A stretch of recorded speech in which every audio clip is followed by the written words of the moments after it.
warahmatullahi wabarakatuh. Waalaikumsalam warahmatullahi wabarakatuh. Allah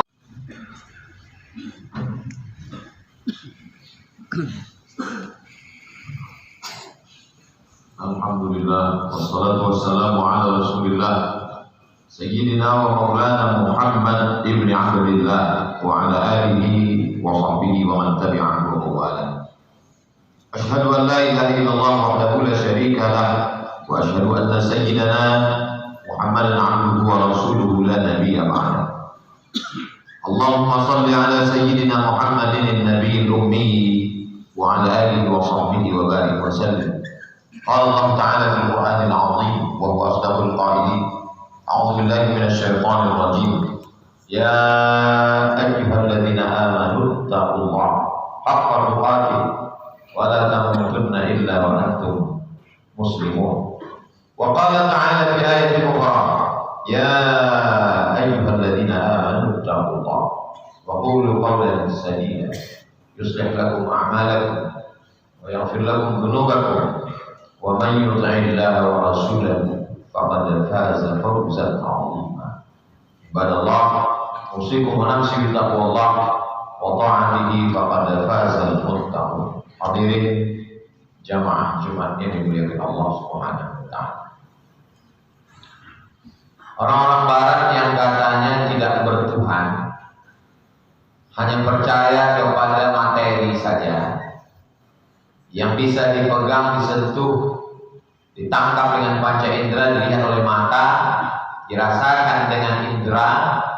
Ternyata mereka juga diam-diam percaya kepada yang tidak tampak oleh mata. Itu terlihat ketika mereka memberikan satu simbol minta diselamatkan saat terjadi kecelakaan, disebut dengan SOS, Save Our Soul, selamatkanlah soul, nyawa, jiwa. Nenek moyang orang Nusantara sebelum Islam datang ke negeri ini juga ternyata sudah percaya kepada yang tidak tampak oleh mata, bukan badan, bukan tulang, bukan daging. Maka mereka menyebutnya, tertulis dalam lagu kebangsaan bangsa Indonesia, bangunlah jiwanya, bangunlah badannya. Ada badan yang zahir, ada jiwa yang batin. Filosof-filosof tua dari antara umat manusia yang berpikir dari Yunani, mereka juga meyakini ada yang tidak fisik, maka mereka menyebutnya dengan metafisik. Fisik, tubuh, nampak, badan, zahir. Tapi di balik itu ada yang disebut dengan metafisik. Itu membuktikan baik peradaban Yunani atau Nusantara atau Barat sesungguhnya bersumber dari sumber yang sama, bahwa meyakini ada yang zahir, ada yang batin, ada yang nampak, ada yang tak nampak. Maka ketika seseorang memohon maaf, dia katakan mohon maaf zahir dan batin. Kita juga selalu berdoa kepada Allah, Rabbana ighfir lana dzunubana, ampunkan dosa kami zahiran wa batinan, yang nampak maupun yang tidak nampak. Dia disebut dengan roh karena saat dia ditiupkan ke badan, masuknya ke badan melalui tiupan. Allah mengatakan wa nafakhtu fihi, aku tiupkan ke dalamnya roh, dan saat keluar dari badan pun keluarnya dengan cara bertiup, ditiupkan. Itulah mengapa salah satu metode cara berzikir menyebut Allah saat menarik nafas dan saat meniupkan nafas. Saat ditarik Allah, saat dihembuskan mulut Allah, supaya saat matinya kalimat yang terakhir keluar dari mulutnya adalah Allah.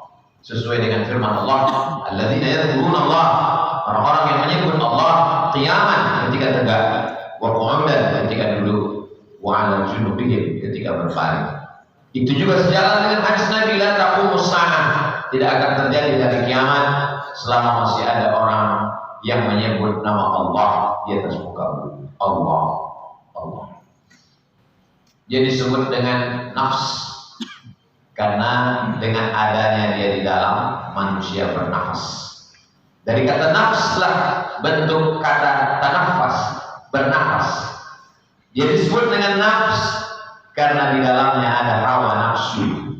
Ketika dia berjumpa dengan jasad, nafsu makan, nafsu seksual, nafsu jabatan, keinginan lebih dari orang lain, berbagai macam hawa nafsu muncul ketika dia ada di dalam badan.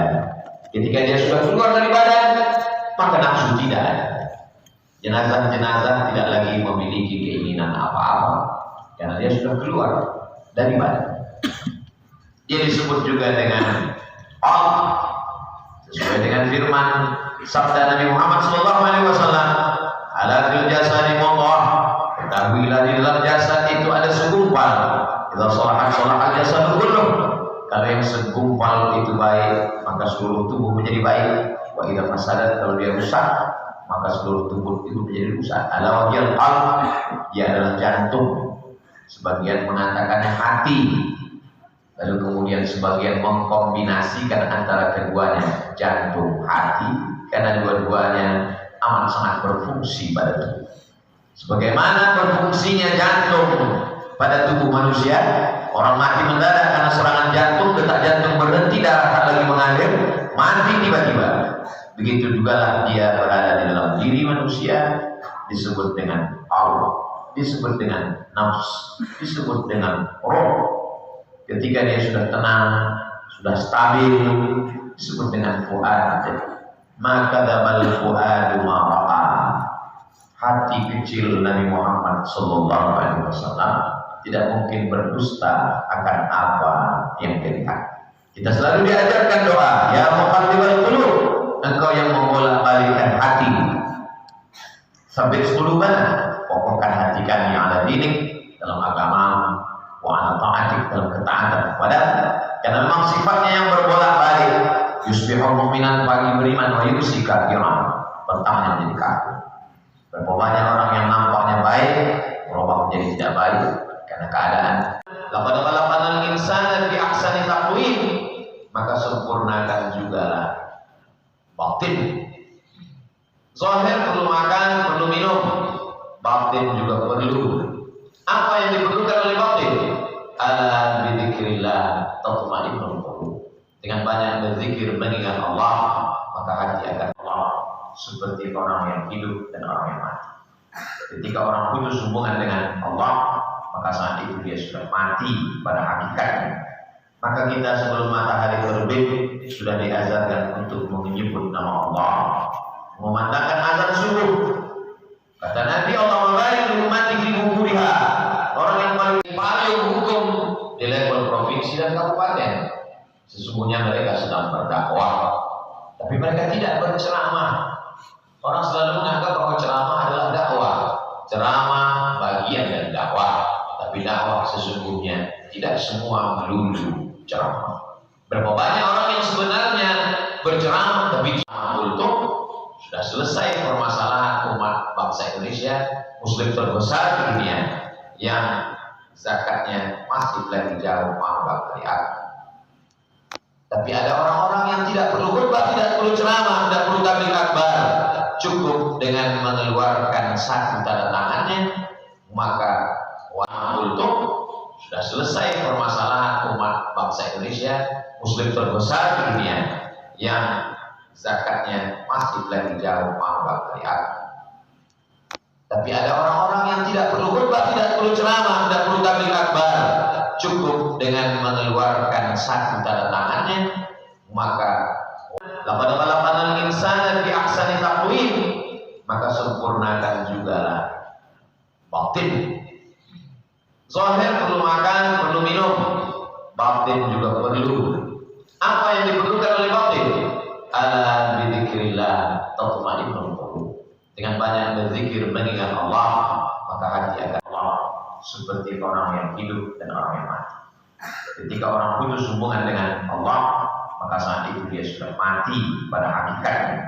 Maka kita sebelum matahari terbit sudah diazankan untuk menyebut nama Allah, memandangkan azan subuh. Kata